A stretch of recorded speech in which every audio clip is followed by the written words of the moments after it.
स्वागत है आप सभी का गायत्री विद्या मंदिर सांचौर की ऑनलाइन क्लासेस में। हम लोग प्रीवियस लेक्चर में पोल्ट्री फार्मिंग, कुक्कुट पालन के बारे में डिस्कस कर रहे थे और प्रीवियस लेक्चर में हम लोगों ने कुक्कुट पालन के क्या महत्व है उसके बारे में डिस्कशन किया था। एक दूसरा, हमने कुक्कुट पालन में स्टार्ट किया था मुर्गी पालन के बारे में। तो मुर्गी पालन के बारे में हम लोग डिस्कस कर रहे थे कि मुर्गी पालन के लिए कौन सी जो किस्में हैं उनका या नस्लों का उपयोग किया जाता है, उनमें से देशी नस्लें कौन सी हैं, एग्जोटिक ब्रीड्स कौन सी हैं, उनके कुछ एग्जाम्पल हम लोगों ने डिस्कस किए थे। आज हम पोल्ट्री फार्मिंग के सेकंड पार्ट को स्टार्ट कर रहे हैं और आज का जो लेक्चर है वो बेसिकली हम आज के लेक्चर में डिस्कस करेंगे। एक तो सिस्टम्स ऑफ ब्रीडिंग पर, एक तो ये टॉपिक डिस्कस करेंगे कि ब्रीडिंग के कौन से सिस्टम्स हैं और ये सिस्टम्स क्या हैं, इनके बारे में एक तो डिस्कशन करेंगे।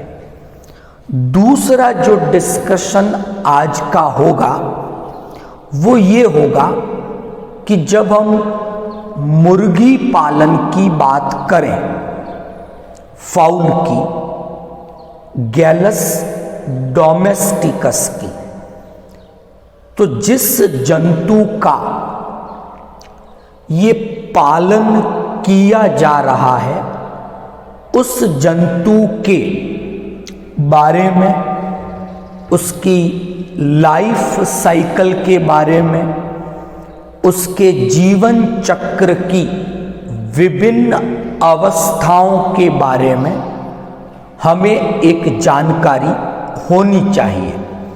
तो आज के इस लेक्चर में हम पहले तो डिस्कस करेंगे सिस्टम्स ऑफ ब्रीडिंग।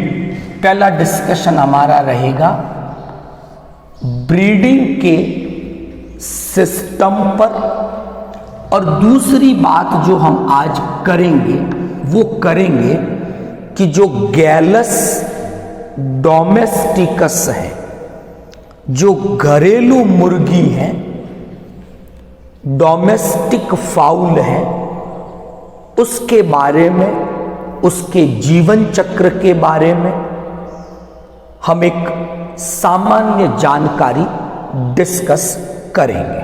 तो शुरू करते हैं आज के टॉपिक को। पहले शुरू करते हैं सिस्टम्स ऑफ ब्रीडिंग के साथ कि जब कुक्कुट पालन की बात आती है, पोल्ट्री फार्मिंग की, तो उस समय ब्रीडिंग के लिए कौन से सिस्टम्स काम में लिए जाते हैं उन पे हम डिस्कस कर रहे हैं। हर प्रकार के सिस्टम के कुछ महत्व है तो कुछ उसकी कमियां भी हैं। उन्हीं को ध्यान में रखकर किसी एक सिस्टम का उपयोग पोल्ट्री फार्मिंग में किया जाता है। तो शुरू करते हैं सिस्टम्स ऑफ ब्रीडिंग। तो मैंने यहां पर 5 जो सिस्टम्स हैं ब्रीडिंग के वो मेंशन किए हैं ब्लैक बोर्ड पर। 1 बाय 1 इन सिस्टम्स पर हम लोग डिस्कशन करेंगे।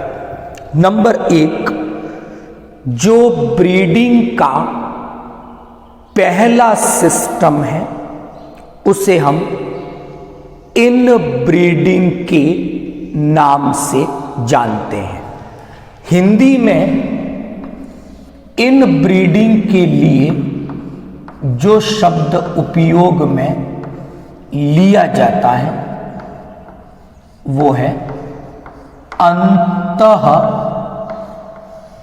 प्रजनन। ये पहला सिस्टम है ब्रीडिंग का, इंग्लिश में जिसे इन ब्रीडिंग नाम दिया है, हिंदी में इसके लिए अंतः प्रजनन ये नाम काम में लिया जाता है।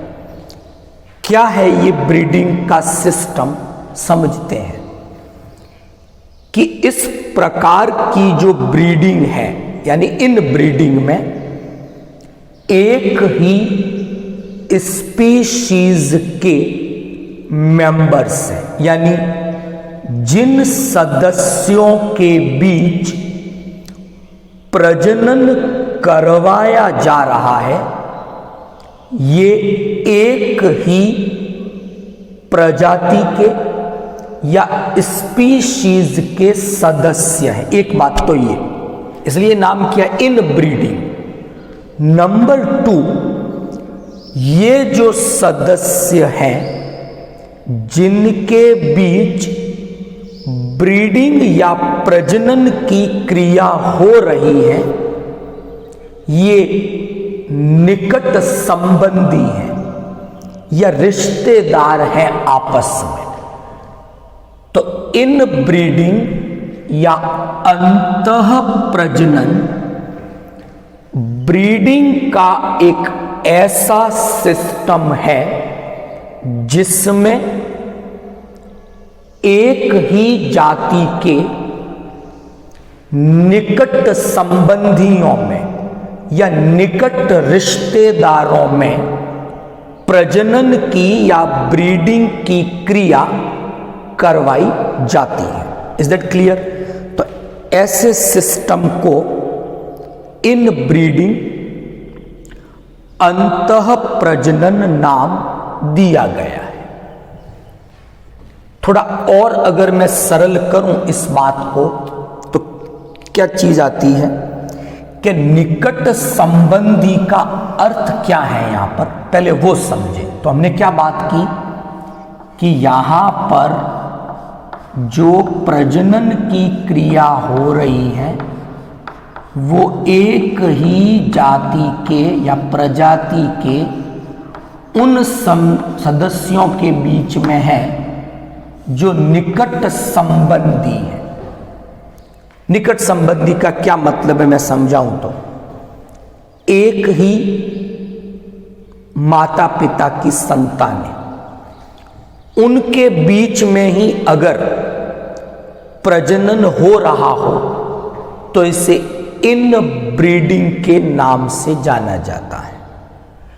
अब होगा क्या कि ये निकट संबंधी है, एक ही जाति के सदस्य हैं और बार बार अगर उन्हीं के बीच में प्रजनन होगा तो धीरे धीरे उस नस्ल में कमजोरी आने लगेगी। कारण क्या कि जब एक ही प्रजाति के निकट संबंधी हैं उनमें प्रजनन हो रहा है तो आनुवंशिक जो संगठन है, जो गुणसूत्रीय संगठन है इन सदस्यों का, उसका पुनर्संगठन नहीं होगा, उसमें पुनर्योजन की क्रियाएं कम होगी। इस कारण नस्ल में धीरे धीरे कमजोरी आने लगेगी। इसलिए अंतः प्रजनन या इन ब्रीडिंग का उपयोग सामान्यतः पोल्ट्री फार्मिंग में नहीं किया जाता है। तो कारण समझ में आया कि इसका यूज, इसका उपयोग क्यों नहीं करते हैं। ओके, नंबर 2, दूसरे सिस्टम पे मैं आगे बढ़ूंगा। दूसरे सिस्टम का नाम है लाइन ब्रीडिंग। हिंदी में भी इसे लाइन ब्रीडिंग के नाम से ही जाना जाता है। तो अब डिस्कस करेंगे इस दूसरे सिस्टम के बारे में जिसका नाम है लाइन ब्रीडिंग। क्या होता है लाइन ब्रीडिंग में, समझना थोड़ा कि लाइन ब्रीडिंग में हम ऐसा करते हैं कि एक ही जाति के सदस्य हैं, उनके बीच में ही प्रजनन करवाते हैं। यानी जिन सदस्यों के बीच ब्रीडिंग हो रही है, प्रजनन हो रहा है, वे एक ही प्रजाति के सदस्य हैं, लेकिन निकट संबंधी नहीं है। अगर उनके बीच प्रजनन हो रहा है तो इस सिस्टम को लाइन ब्रीडिंग के नाम से जाना जाता है। तो यहां पर भी है, तो ये भी एक प्रकार का अंतः प्रजनन, लेकिन यहां संबंधी निकट थे, यहां दूर के रिश्तेदार हैं, निकट संबंधी नहीं है। अब बात है कि लाइन ब्रीडिंग क्यों करते, जबकि हमने पढ़ा है, अभी डिस्कस कर रहे थे कि जब एक ही जाति के सदस्यों के बीच ब्रीडिंग होती है, प्रजनन होता है, तो नस्ल में कमजोरी आने लगती है। फिर भी पोल्ट्री फार्मिंग में लाइन ब्रीडिंग का उपयोग किया जाता है। तो क्या रीजन हो सकता है इसके पीछे, वो हम समझते हैं कि कई बार क्या होता है कि किसी नस्ल में कुछ उपयोगी लक्षण मौजूद होते हैं, कुछ विशिष्ट लक्षण मौजूद हैं। तो इन अच्छे गुणों के लिए या जो ये विशिष्ट गुण हैं, ये बने रहे उस नस्ल में, चले नहीं जाए, तो उन अच्छे गुणों को बनाए रखने के लिए पोल्ट्री फार्मिंग में लाइन ब्रीडिंग का उपयोग किया जाता है। तो लाइन ब्रीडिंग क्या है, ये आपको समझ में आया। तो लाइन ब्रीडिंग में भी जो प्रजनन हो रहा है वो एक ही जाति के सदस्यों के बीच हो रहा है, बस अंतर इतना है कि वो दूर के रिश्तेदार हैं, निकट संबंधी नहीं है। और क्यों उपयोग में लेते लाइन ब्रीडिंग को पोल्ट्री फार्मिंग में, क्योंकि किसी नस्ल में कोई अच्छा गुण है तो वो अच्छा गुण मेंटेन बना रहे, इसके लिए ये लाइन ब्रीडिंग करवाई जाती है। तीसरी मैं बात करूंगा आउट क्रॉसिंग की। हिंदी में आउट क्रॉसिंग के लिए जो शब्द काम में लिया जाता है वो शब्द है बाह्य विनिमय। आउट क्रॉसिंग क्या है, आउट क्रॉसिंग में समझना कि आउट क्रॉसिंग में जाति तो एक ही है, लेकिन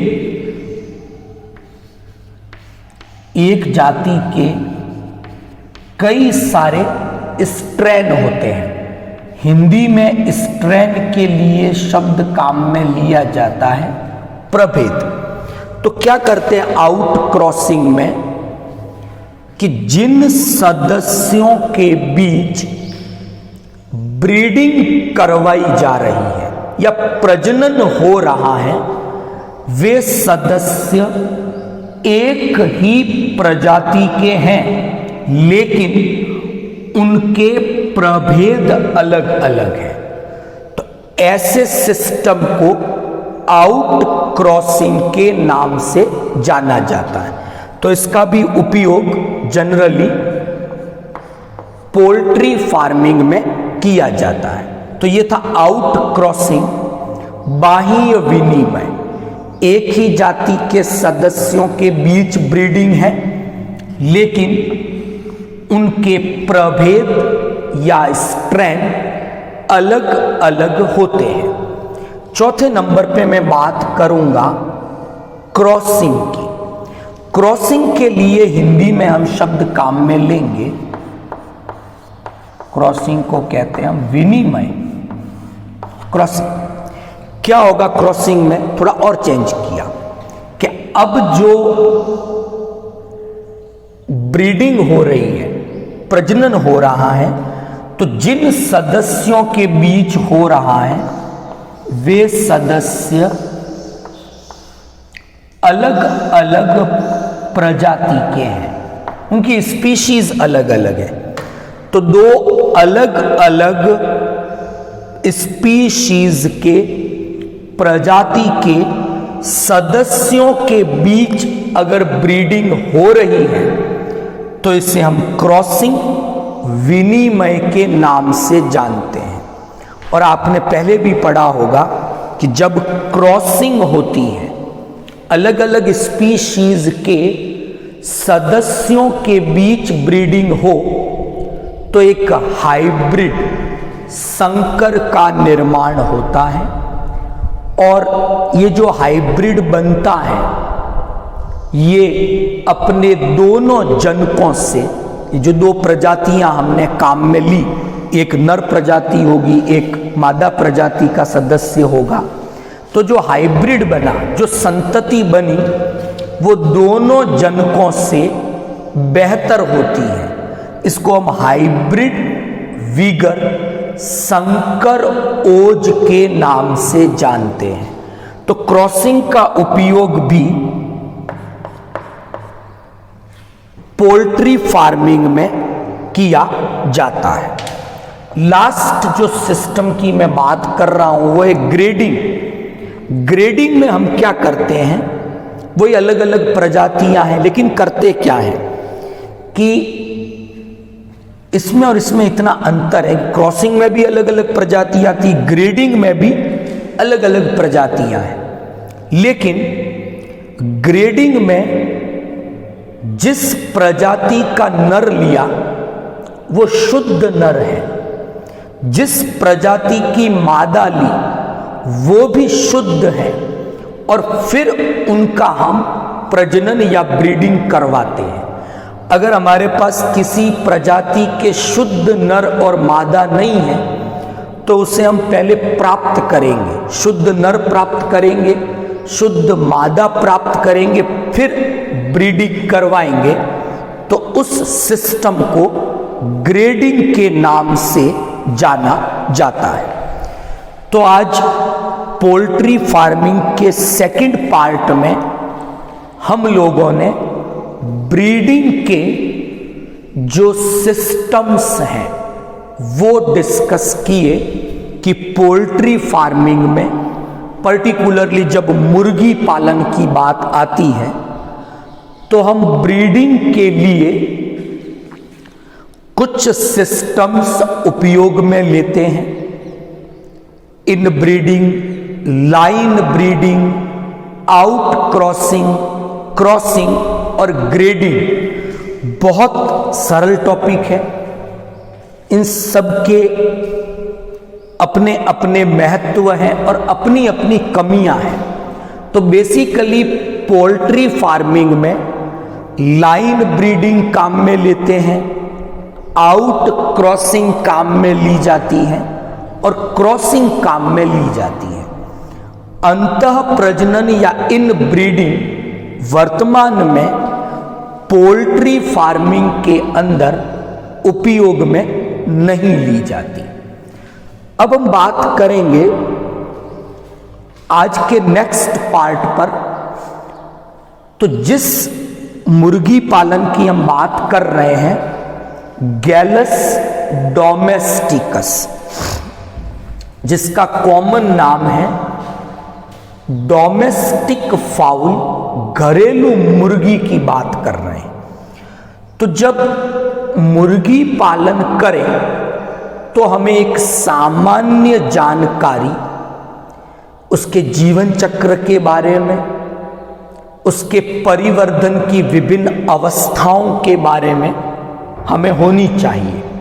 तो हम डिस्कस कर रहे हैं कि जो घरेलू मुर्गी है, डोमेस्टिक फाउल है, उसके जीवन चक्र में या परिवर्धन में क्या क्या अवस्थाएं आती हैं।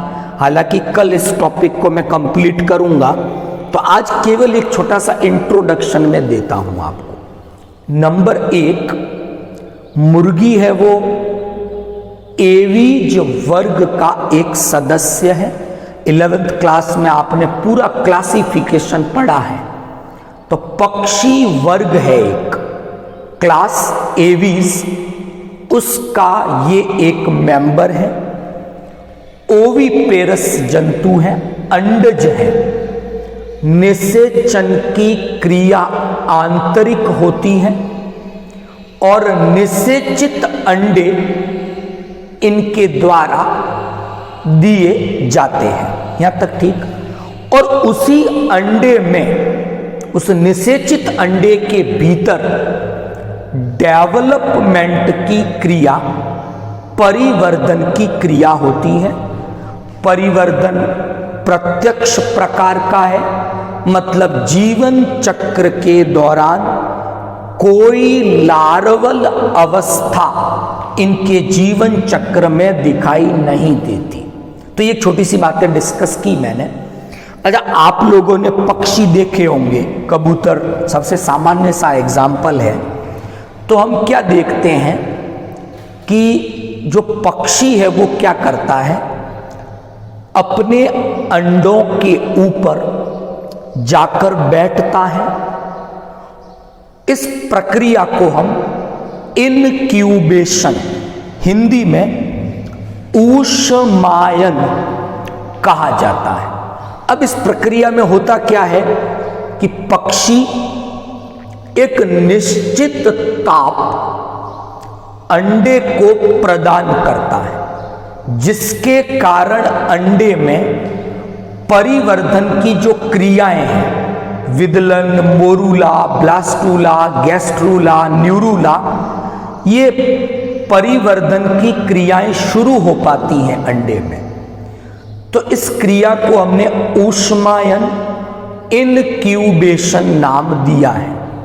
अगर मैं पर्टिकुलर डोमेस्टिक फाउल की बात करता हूं तो इसके परिवर्धन में 21 डेज का समय लगता है। यानी अगर इसके परिवर्धन की मैं बात करूं घरेलू मुर्गी के, तो इसके परिवर्धन में 21 दिनों का समय लगता है।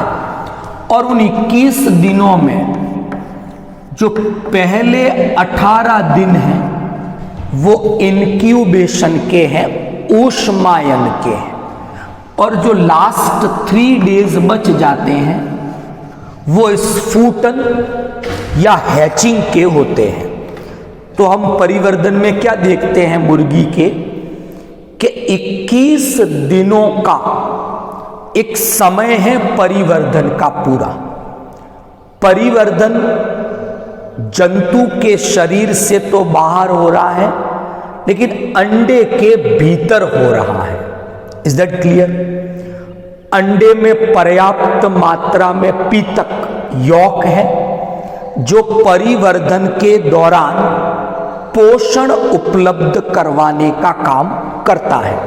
और इन 21 दिनों में हमने कहा मुर्गी उस अंडे पर बैठती है, उसके परिवर्धन के लिए निश्चित ताप उपलब्ध करवाती। इसको ऊष्मायन कहते हैं। 18 दिन का समय इसमें लगता है। उसके बाद जब परिवर्धन पूरा हो जाता है तो अंडों का स्फुटन हैचिंग होती है, वो 3 दिन का समय है।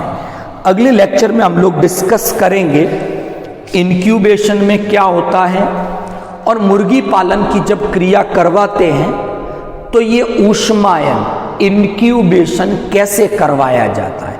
फिर हैचिंग पे डिस्कस करेंगे, फिर रियरिंग देखभाल पे डिस्कस करेंगे। तो आज का लेक्चर आपको समझ में आया होगा। वीडियो को ज़्यादा से ज़्यादा लाइक और शेयर करें। Thank you all of you.